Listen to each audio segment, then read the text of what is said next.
I went to a video on, a lot of different topics. I'm kind of quite not impressed with a lot of stuff. So I basically deal with a lot of emotional problems and a lot of mental health problems. My emotional life was a bunch of fighting with Paul Anthony was aunt, and it was like I never experienced it all my life in a relationship because the first two relationships I was in, um, they were like we didn't yell at each other. I was basically we didn't yell at each other. We were the same age, and we didn't yell at each other. Never yelled at each other.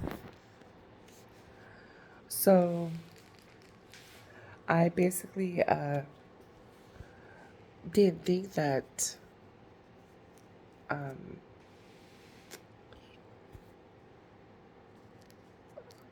I didn't think that later on in life I'd meet someone and we'd yell at each other. Really, we'd yell at each other. I thought he just had to have a job, right? I thought that's all he needed was he had to have a job. Well, I like dealt with a lot of people wanting to like dictate our marriage. Later on, I find out, which was mostly the public, which is people who got us together. Later in my third relationship. So,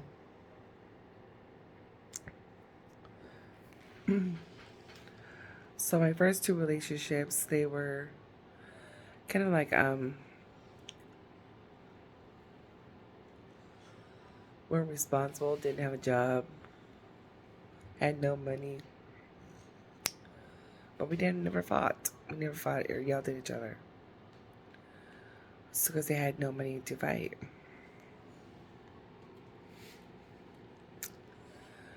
So, I just want to say that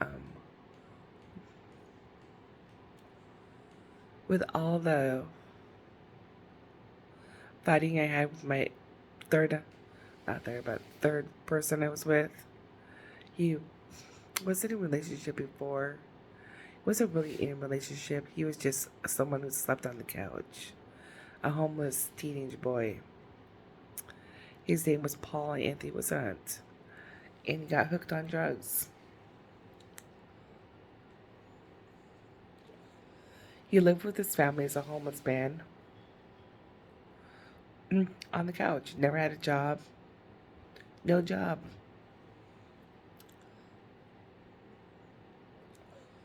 No stable income every month. He was a homeless man.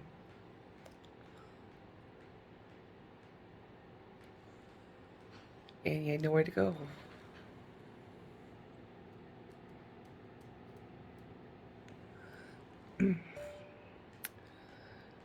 So later in life, he got a job. But he always fought with the family that helped him. He'd have fights with the family that helped him. He really did, especially the daughter. He'd have fights with the daughter. He'd have fights. He dropped out of high school, didn't graduate high school. He had fights with the daughter, and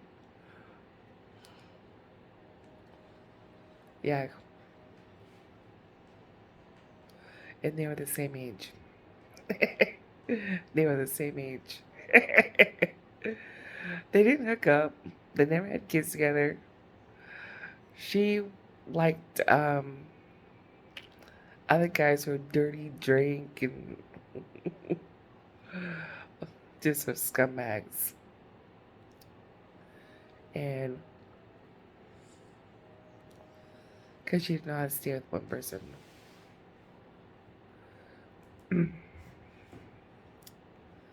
So this is my story. And I'm smoking a cigarette while telling you because I was stressed out. Anyways, later in life, he finally graduates high school.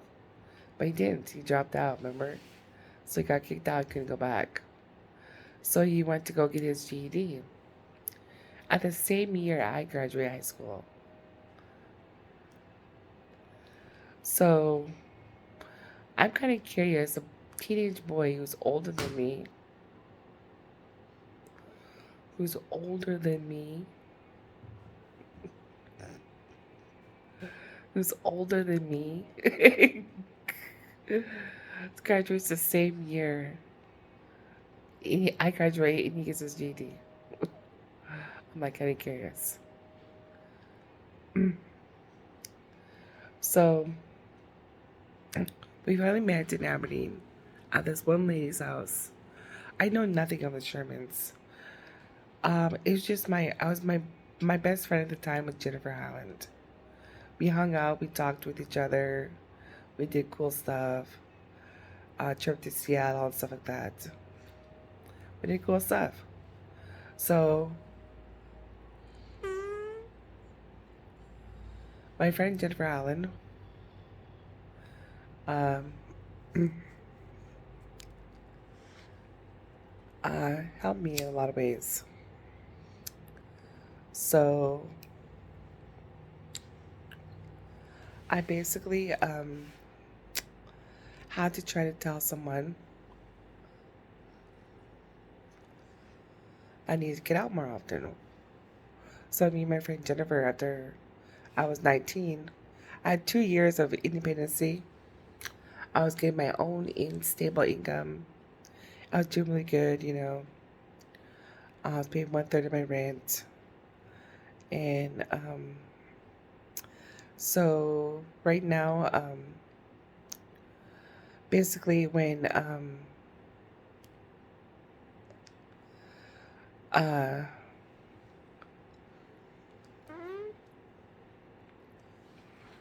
I was 19 and we met at Miss Sherman's house. I don't know her first name, but we did call her as Miss Sherman. That's how we called her. And I was so trained very well to the Christian community. I was a Christian, and they called me crazy for being a Christian. So I got over it, and then I moved on. And then also, we had met when I was 19 years old.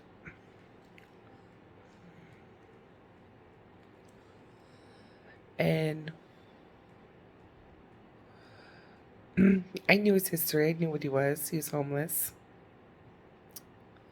He didn't make enough money to support his apartment. So that's why he needed a girlfriend, because his job wasn't paying him enough for his apartment.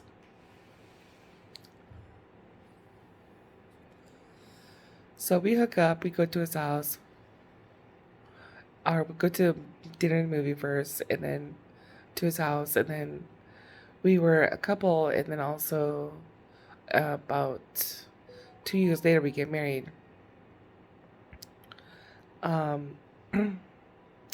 We never fought those 2 years,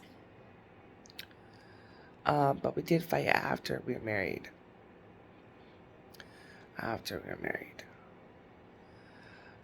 It was terrible because he fought with his girlfriend, or not girlfriend, but um, he was homeless before, and he wasn't homeless now that he's married, but he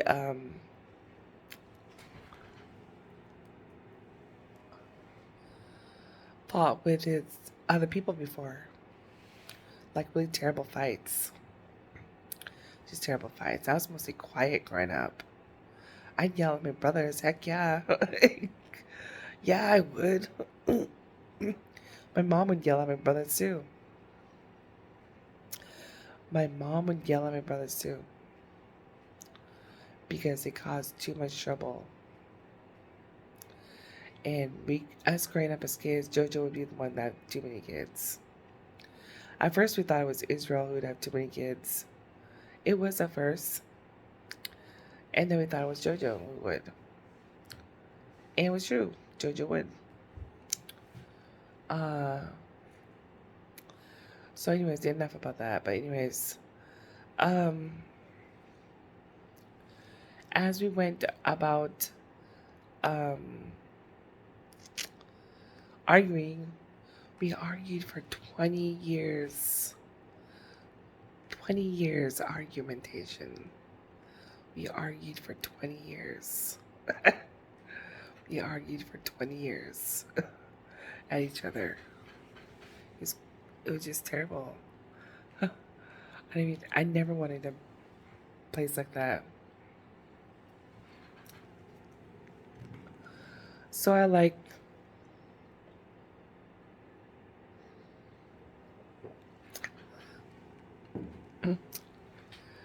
man, I was sticking up for myself. No one takes advantage of me. My brothers tried to, and they say, heck no, you can't have no money. You can't have anything.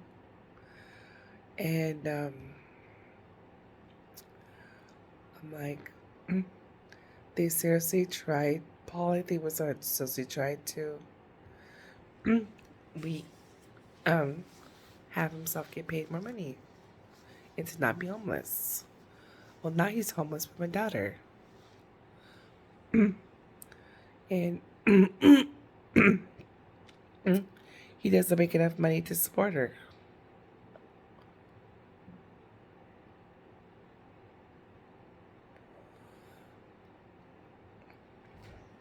So, after 22 years of argumentation, he ends up homeless. And so, his credit score was low. And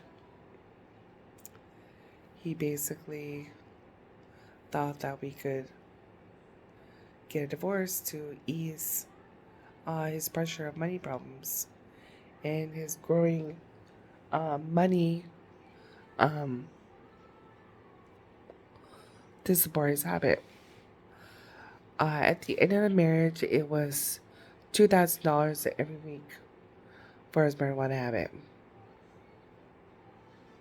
$2,000 every week for his marijuana habit. And it was $2,000 every week for his marijuana habit to support himself, to smoke marijuana. And I was talking with my daughter, and we're doing these calculations on the computer, and I said, he's too expensive for me. He really is too expensive for me. He was broke. He had no money for weed.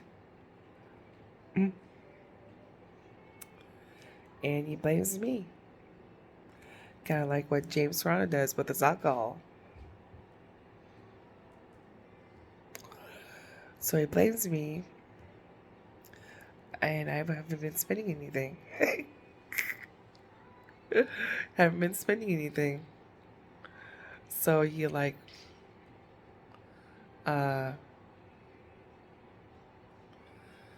wants to get a divorce because he can't afford a bag of weed.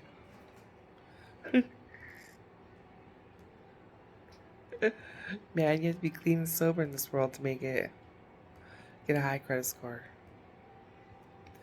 So they're doing the testing phase of marijuana, and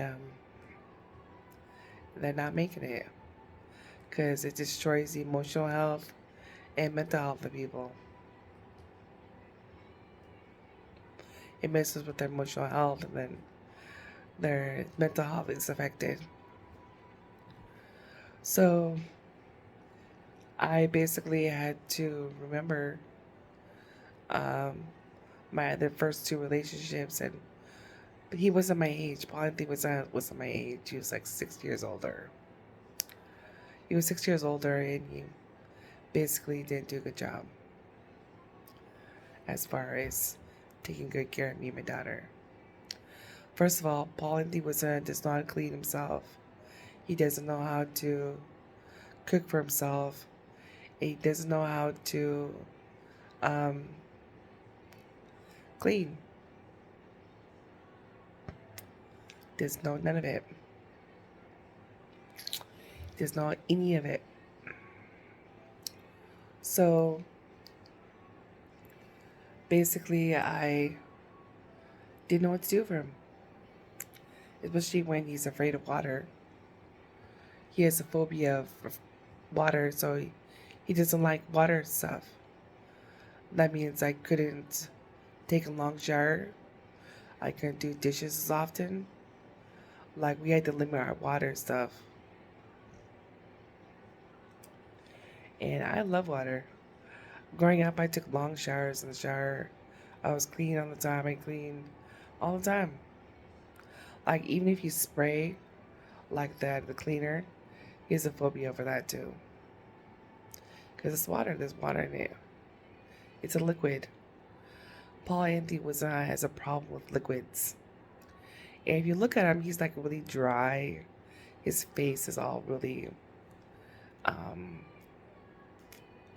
dry, peely, dry skin, because he doesn't drink enough water. So he basically looks terrible most of the time because he's dehydrated. Anyways, I want to go off to explain a lot of stuff, especially with Paul. We basically got a divorce because he wanted another 40 sack with oil, $40 oil. So that's $80. Plus, on top of that, he wanted it every day. So $80 every day to spend.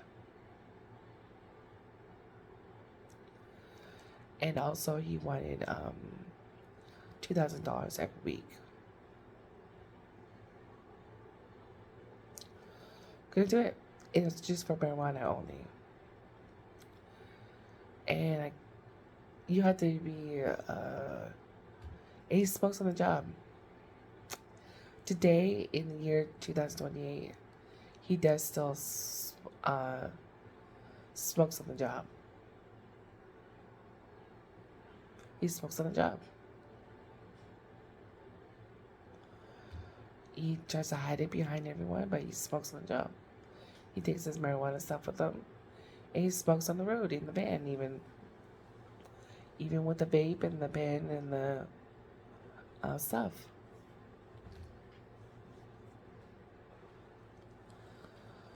So that's my story of how I view Paul Anthony Wazant and his homelessness problem. And I've always been housed because I had an SSI check growing up and I paid my rent. My mom was my payee and I always paid rent. I had Social Security since I was 9 years old and I always paid rent. So I always paid rent, and I basically still know that a lot of stuff happens when you don't pay your rent. So Paul Anthony Wazant has the most toxic tax thing, and the most toxic everything. So I want to make up my own tax system. I did come up with my own tax system. It was easy. I made no money that was taxable. So they weren't allowed to tax Social Security. They weren't allowed to child support Social Security. So they didn't. And he thought he could he thought he could get child support from me. He thought he could get child support from me.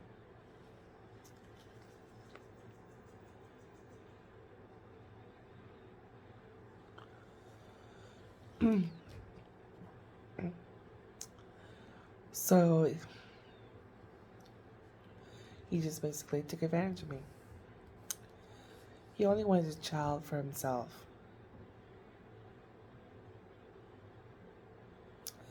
Because he had no children of his own.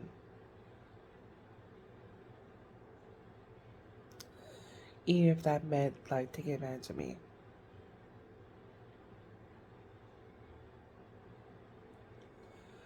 Basically, he kidnapped my daughter from me.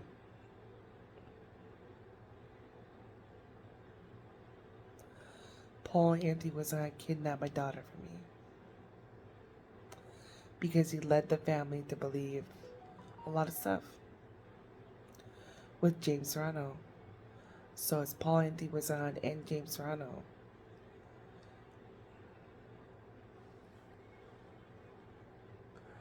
The marriage ended a long time ago. Paul Anthony was on when you said you loved Wendy in a text message. You actually were pretty faithful. Pretty darn faithful. But I told my mom that I saw the text message that you loved Wendy. Wendy from the casino. Quinault Beach Resort and Casino. And the girls and the housekeepers and Paul were saying they loved each other.